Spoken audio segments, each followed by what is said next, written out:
Hi, welcome to Love Saranghae with Peter and Andrea. In the next 30 minutes, we'll take you on a journey into the exciting world of entrepreneurship, relationships, and the secrets behind achieving that coveted glow.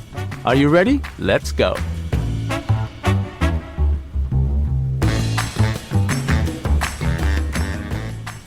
Welcome back to another episode of Love Saranghae with us, Peter and Andrea. Today, we're diving into a chapter of womanhood that's long been misunderstood and often not talked about: menopause. But what if we could reimagine this transition not as a decline, but as a renewal? Across Asia, including in Korea, menopause is often seen as a second spring, a time of wisdom, nourishment, reflection, and inner power. In this episode, we'll explore what happens to our skin, how wellness brands are shifting the conversation, and why this important moment in life deserves reverence and conversation, not resistance. Are you ready for this one, Peter? I am ready for this one. Obviously, I don't have firsthand knowledge of menopause, but I'll be able to at least help run this conversation and ask them intelligent questions, hopefully, and let my beautiful wife kind of explain this subject. But let's just start with the most obvious question, which is menopause itself, because there are some misconceptions with the word or the term menopause. So, Andrea, what is menopause, and what are some of the things that confuse people about menopause itself? Okay, so menopause, just as a definition, describes the stage of a woman's life when her menstrual periods have stopped permanently. Typically, you haven't had a period for 12 months. And it's defined after the fact because you would have no period, as I said, for 12 months. So you know that you're in menopause once that's happened. But I'm also going to define perimenopause because many women are experiencing perimenopause and don't often know that that's what's happening. And truthfully, I think that's what's happening to me in this moment. I'm 43, I'm almost 44, and I'm having some strange things going on. So I'm going to define that one also. Perimenopause is the transitional phase before menopause, when hormones start to fluctuate, causing changes in your skin. So itchy, dry skin, sleep habits change, mood can be all over the place, as well as your period, which may not be as consistent as it once was. It may not be as heavy as it once was, or it may be heavier. So, and perimenopause can happen as early as your early 40s, which is sort of where I'm in right now. And so what I'm hearing is that it's a very stressful and confusing transitional phase for so many women. Yes. Because you don't know what you're going through. It could be perimenopause. It could be a sign of something else, yes, right? It could be a bunch of things. And only after you've gone through it, you realize, oh, that was menopause or that was perimenopause. Right. So when you're going through it and looking forward, you just don't know. It could be a whole host of things that could be an issue, and that leads to a lot of confusion and stress. Yeah, and frustration, I would add, because it's someone like me who hasn't had a lot of changes in terms of my sleep, my mood, all of that. All of a sudden, I'm just like, what's wrong with me? It's so frustrating. Yeah. Or I just want to feel like myself again. I want to wake up with energy. I want to have, even just motivation to do the things that I typically do. Some days isn't there. So it is quite a struggle to carry on normally when you don't feel normal inside. Yeah. I mean, the main characteristics of menopause is basically a precipitous decline in the hormone estrogen, which is a very powerful, along with testosterone in the male, two very powerful hormones that kind of regulate almost everything in our body. That's so, right. When you miss that, you have a whole new norm that you have to get used to, but we don't know what that norm is supposed to be. That's right. And so there's a lot of confusion. Okay. So we'll get into a little bit more about menopause, but let's move on. And I want to talk a little bit about society and menopause. So do you think, Andrea, that the subject of menopause has become a little bit less taboo than in the past, and is more people talking about it? Or is it just simply a matter of we have more avenues to talk about it, like social media, instead of just, print radio and TV. What's your thought on that?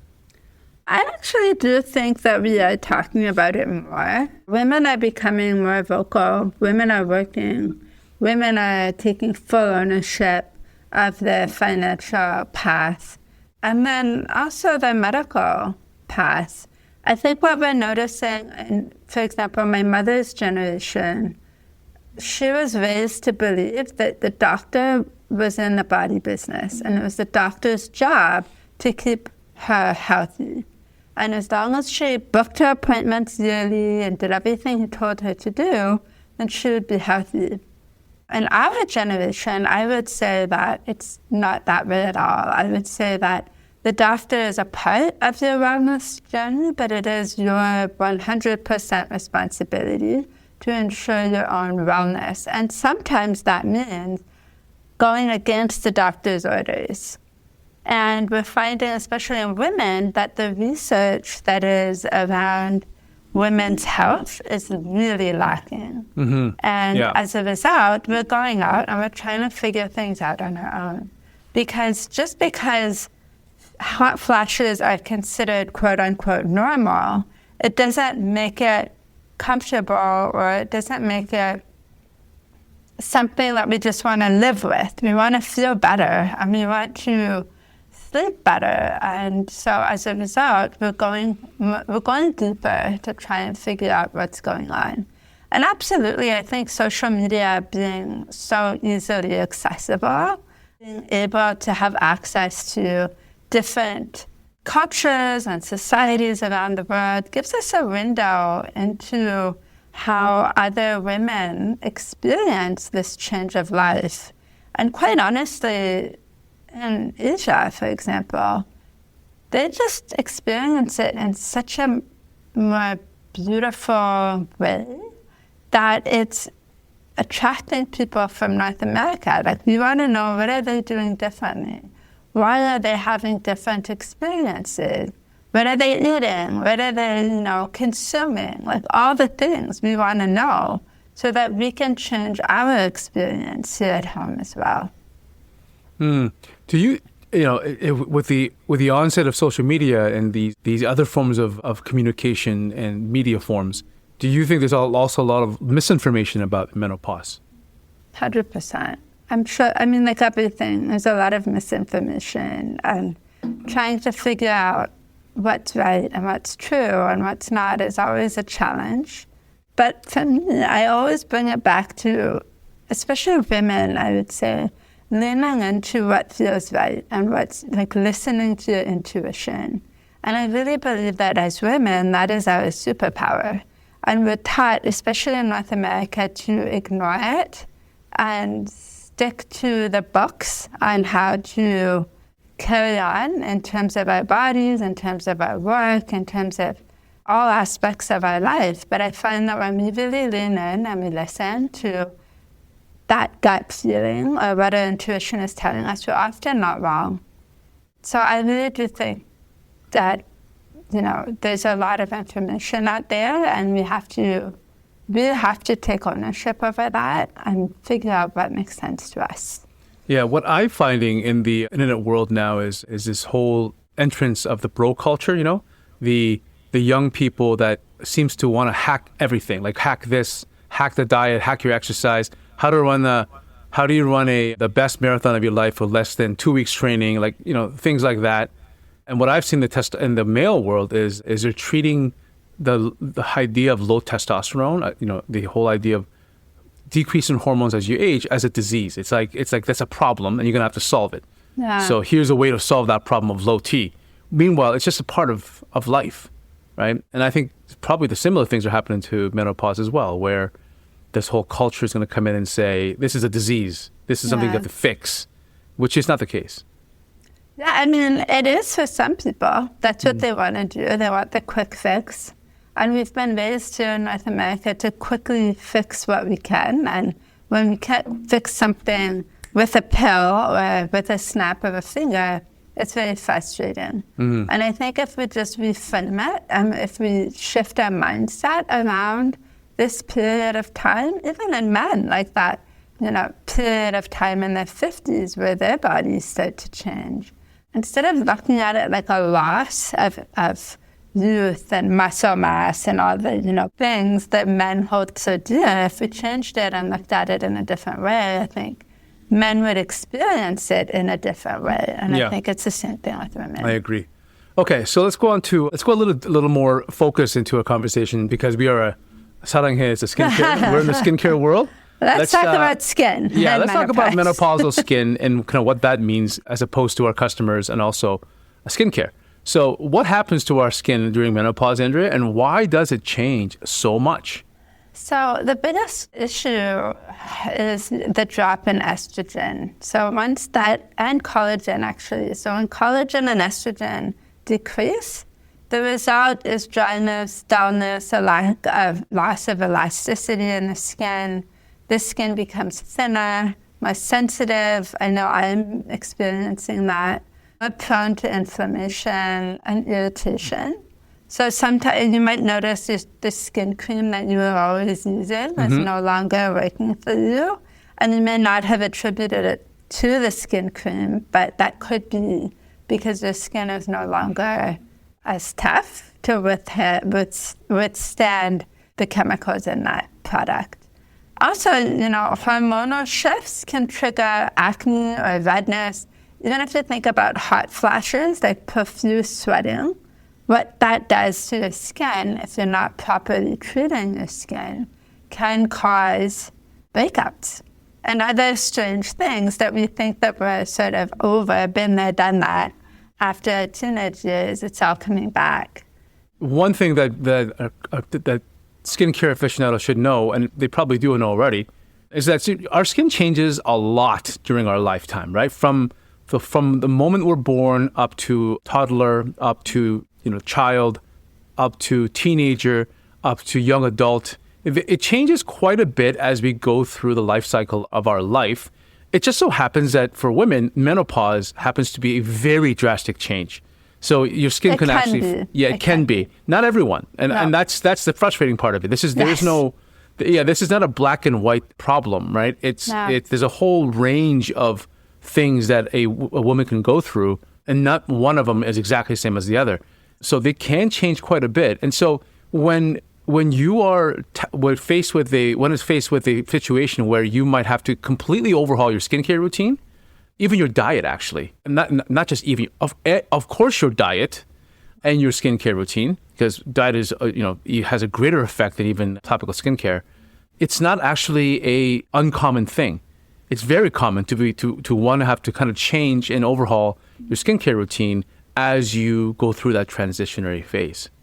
Yeah, I mean, if you look at a woman's life in general, or in totality, when she's a teenager, or even a baby, a child, there's one way of managing your skin. So maybe it would be tallow butter, for example.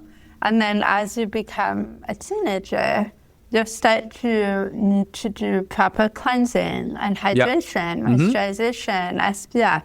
And then when you get older, you may have more balance. And then you would change. Then you would start looking at how to preserve the skin and, keep it hydrated and protected. But then as you get older, what you do for your skin will change. Even if you think of pregnancy, a lot of people suffer from hyperpigmentation and melasma after their pregnancy as a result of the hormonal shift. So it's really important to just be in tune with that and to notice. It's not anything bad. It's just something changing within. And then we are supporting it with our skincare routine.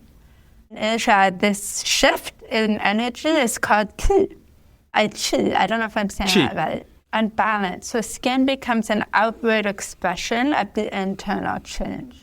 So if we're thinking of it from that way, there's something shifting inside. What needs to change outside to support that inner change? Yeah. One thing actually that I want to highlight is that just because your skin is changing, so our skin is our largest organ in our body, right, in volume, but it is a living organ.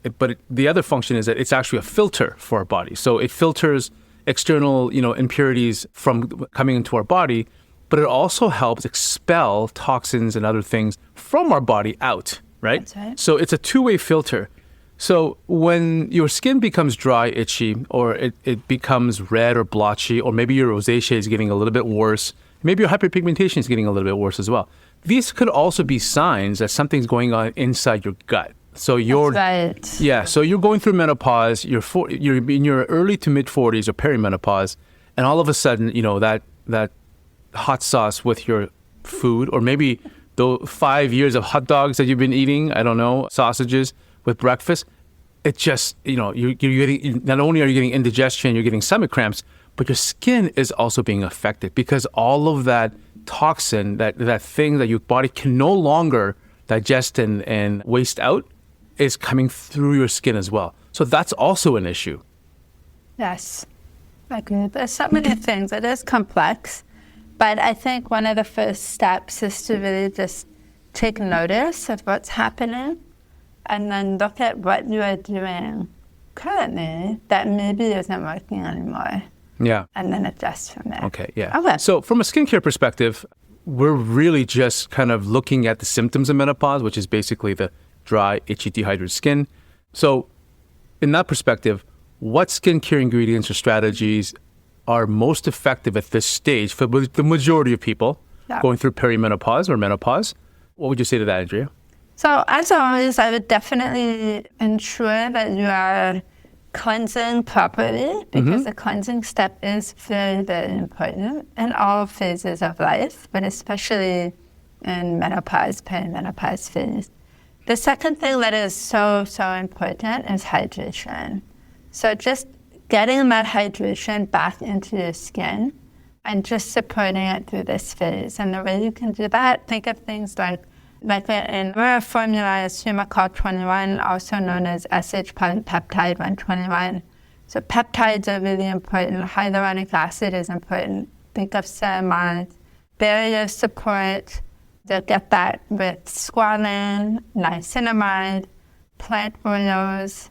The other thing to consider is to switch your exfoliation from harsher exfoliants to more gentle exfoliation because your skin is becoming more sensitive, and as I said earlier, it's thinning.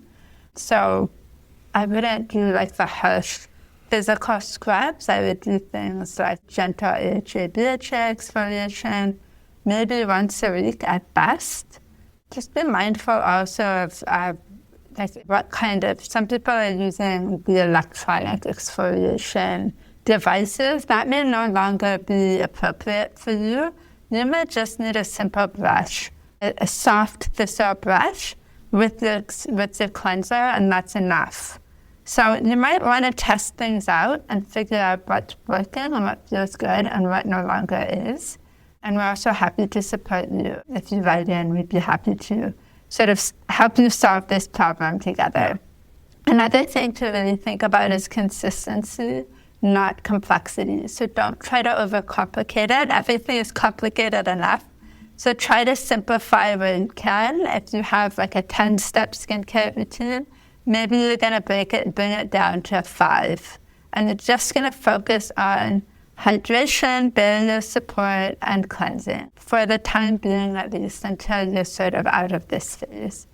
And then the other thing to think about is from an Eastern perspective, Eastern medicine, Eastern wellness practices always involve adaptogenic herbs like the mushroom, ginseng, red dates, and then ritual-based self-care. So skincare is really part of a larger picture of harmony. So looking at what brings you joy, what brings you peace, what brings you rejuvenation, and then focusing on doing more of that to bring your body back into balance.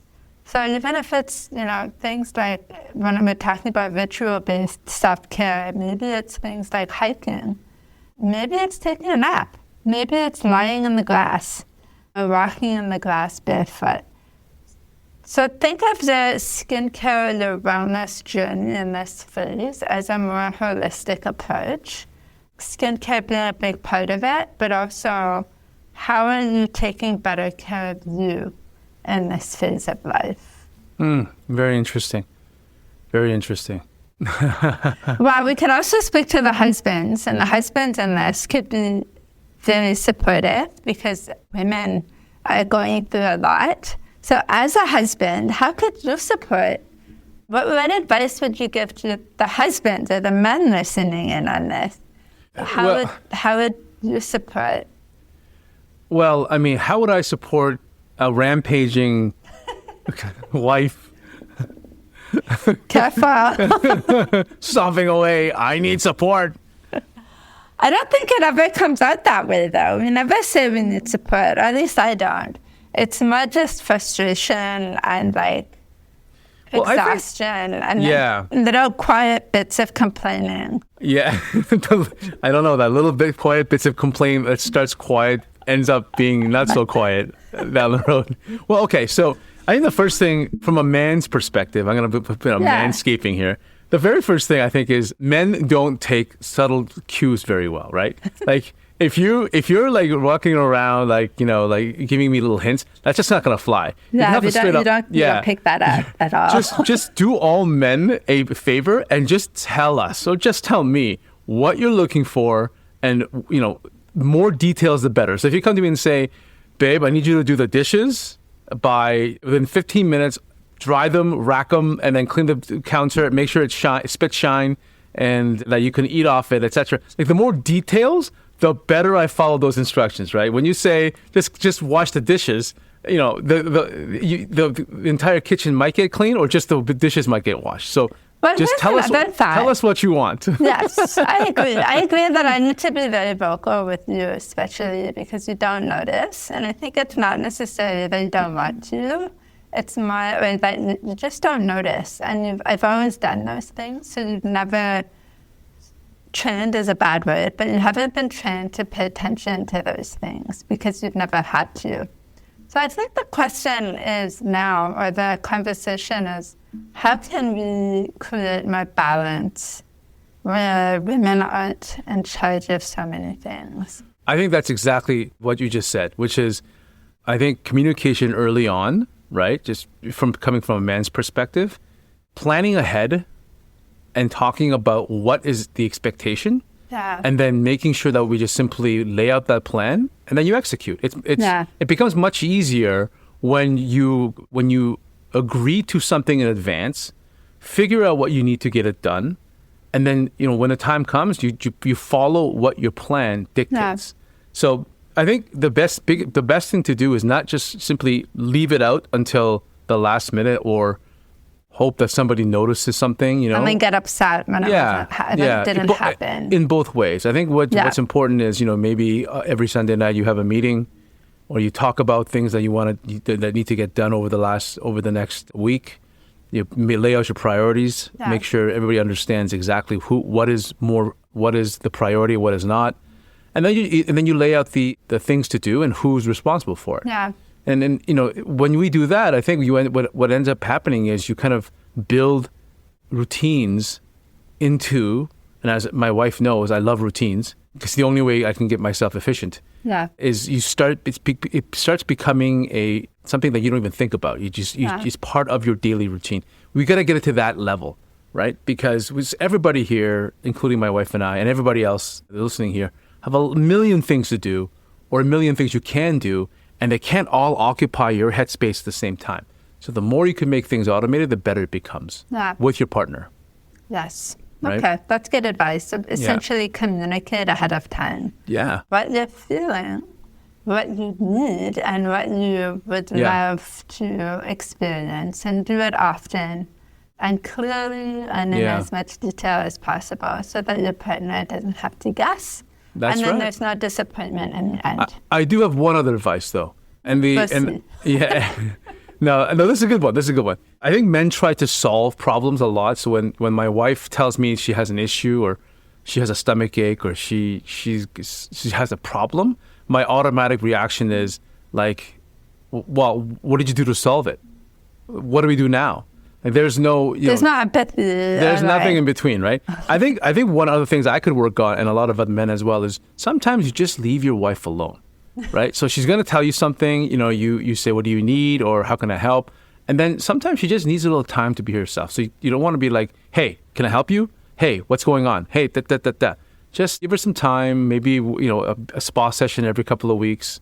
maybe a date with her friends a couple of weeks. Just let her enjoy and kind of work things out, so that she can let those things out with her friends, instead of you trying to solve and be there all the men are time. not always the best people to share with. No, it's not. But that said, everyone's different. So like your skin, your partner is going to be different too. So figure out what works best for each other and try to work together on that. Okay, let's bring it back. Peter, how are cultures differently approaching menopause? Like, what can we learn from other parts of the world? I know that I've been really looking to Asia to guide me through this process that I'm sort of starting on. Well, I mean, look, I will preface this answer by saying that things are changing rapidly, right? Because Asia is becoming very westernized. It is right now. If you take a look at Seoul, Tokyo, Singapore, consumerism, capitalism, and the Western way of life is taking foot. The number one restaurant in Seoul right now is Subway. And, that's so sad. And there's 7-Eleven on every corner. So, I'm going to answer this question from a traditional sense, and then know that things are changing very rapidly. So, in the West, traditionally, menopause has long been stigmatized as almost like a disease in women, something that you don't want to talk about and experience, kind of sweep through the rug and let a woman kind of go through it alone, which, there's a lot of silence. You don't talk about it, a lot of shame. We talk about wrinkles. That's shameful. Menopause is worse, right? Because it's part of that thing about aging of women that men just don't want to deal with. And most people in power back in the day, from a medical perspective to a political perspective, were men. Yeah. And it wasn't important to them, or did they think it should be important? In contrast, we in Asia, in a lot of parts of Asia, not all, a lot of the societies or villages were matriarchal. So they were run by the oldest women. That's right. Actually, Native Americans are the same way. They have a lot of matriarchs that have a lot of power in their little cohort or village. And Asian cultures understand that menopause was a natural part of aging. And in Asia, when you age, you actually get more respect. It's called Confucianism. And one of Confucianism, well, it's not called Confucianism. Confucianism is a philosophy of thought in Asia that we have practiced along with Shintoism and Buddhism and Christianity for 5,000 years. Not Christianity, but Confucianism. And in that philosophy school of thought, it basically honoring your father and mother or honoring your elders is a huge proponent of the philosophy, because the thought is that when you live that long, you're also very wise. Yes. Right? And wisdom is thought upon something very valuable. And so you celebrated the process of aging, and menopause was one of it. It was part of a natural process. And in Japan, the word they use actually means the second spring. Yes. The second rebirth of a woman. Konenki right? or something? How do you say it? Konenki? Konenki. Yeah, Konenki, I think. It's like renewal years or second spring. It's a celebration, and it's something to be... I think if you look at it in a different way, it's a blessing.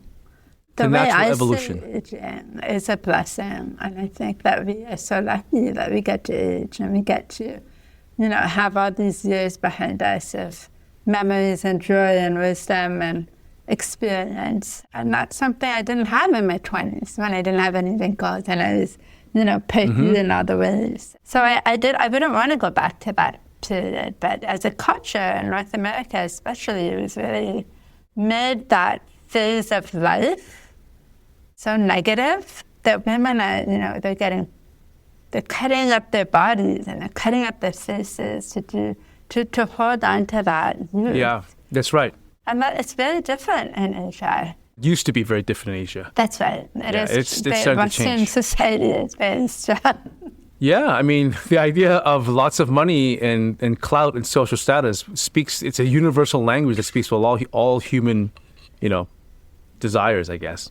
But I mean, if you want a parallel to compare against, look how Western culture, especially the United States, treats pregnant women, right? So pregnancy in the U.S., you're back to work within, I think, 6 weeks? 4 weeks? It depends. It could be 2 weeks. 2 weeks, right? So the idea is the idea is you give birth and you're back to work. So the attitude is once you're done the process of giving birth, you should be just as good to go. The physical. Yeah. Never mind the baby, and never mind how you feel, how as a woman feel. The company takes precedence. You must come back. In Asia, it's different. Yeah.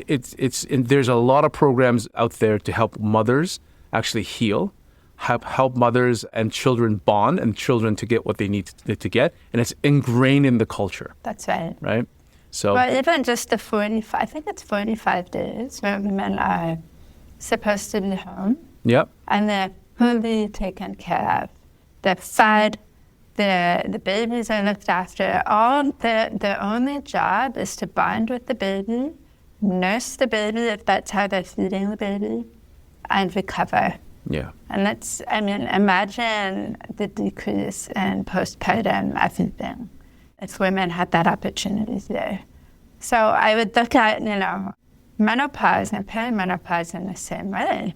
We'll speak to Korea because we're Korean skincare, but we're K-beauty. But Korean, the word is hanbal medicine, which treats menopause holistically. So they look at it from a total body perspective, a total wellness perspective.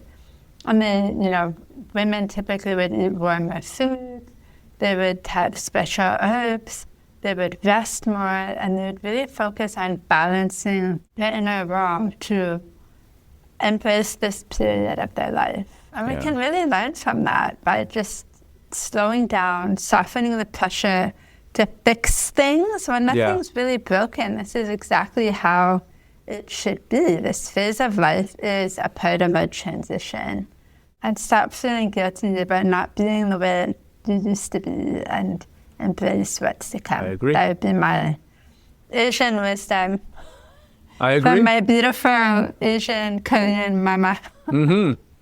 All right, so I think let's end this segment now with kind of speaking to how we are kind of approaching menopause as a company and as a brand. So how does our brand, Saranghae and Aurora, support women navigating through this life transition, Andrea? Yeah, so one of the biggest missions is rooted in honoring every phase of womanhood. So, children, maybe not little children, but for example, teenagers, young adults, middle age, and then beyond. We have something for everyone, and we've done that on purpose. So products like the Aurora Bioactive Collagen Cream and Serum, they are clinically formulated to meet hormonal skin needs. If you look at what collagen, what the Sumacol 21 or the SH polypeptide 121, the function of that ingredient is to trigger your body's own collagen response. So when you use it consistently, your body will produce more collagen. And that is why we were featured in the New York Times, why we won the Best Moisturizer for Dry Skin and Chapman Fashion Beauty Award, because it's such an innovative ingredient that is very powerful, yet without the side effects, that is safe for pregnancy and so on. The other thing that we do really well, I think, is we educate our community. We work with chemists, scientists, labs here in North America and in Korea to really ensure that we are on top of the latest science, research, and innovation. And we do that on purpose because there is so much misinformation out there. And it is our goal to properly educate people that want to be educated, that are curious, that are looking to us to support them through this. So we're doing our best to give you the tools that you need to support you in this time. And what we ultimately hope is that you will reclaim the menopausal phase as a moment of power and not as a period of decline. Yeah, I think the last part that I wanted to add is Andrea mentioned the word balance quite a bit. And when you talk to myself or our skincare consultants, you'll hear that word a lot. Homeostasis, imbalance, and that's what we're all about here. And that's why we our entire philosophy or our core of our being is combining what we think the modern Western skincare technologies offer and what we think the best of what Eastern wisdom and traditional medicinal herbs and skincare offer. And we try to combine the two to bring that homeostasis and that balance. And so you'll hear that word from us quite a bit. We honestly believe that the key to longevity and for great skin long term is health long term is balance, right? And that's what we strive for in balancing both Eastern and Western philosophies together going forward. Yeah, 100%. So I guess as a way to close, menopause doesn't mark an ending. It's a rebirth. Whether you embrace the ancient wisdom of a second spring, or you're just beginning to understand what your skin needs now in this new phase, know this: you are not alone, and you are not invisible, and we are in this together, quite literally. If this episode lit something in you, please share it with a sister, mother, a friend, someone who you think this might be helpful to. Let's rewrite the narrative together. You can always find me at Aurora Skin or at Love Saranghae Skin. With any questions, with any comments about any of this, I'm always here for you. Thanks for being here. Until next time. Bye. Thanks for listening to Love Saranghae with us, Peter and Andrea. If you've enjoyed this episode, leave us a review. Your ratings and reviews help more people like you find our show. Don't forget to subscribe so you never miss an episode, and share this podcast with someone you think would love it. Until next time, love yourself, love one another, and love the world.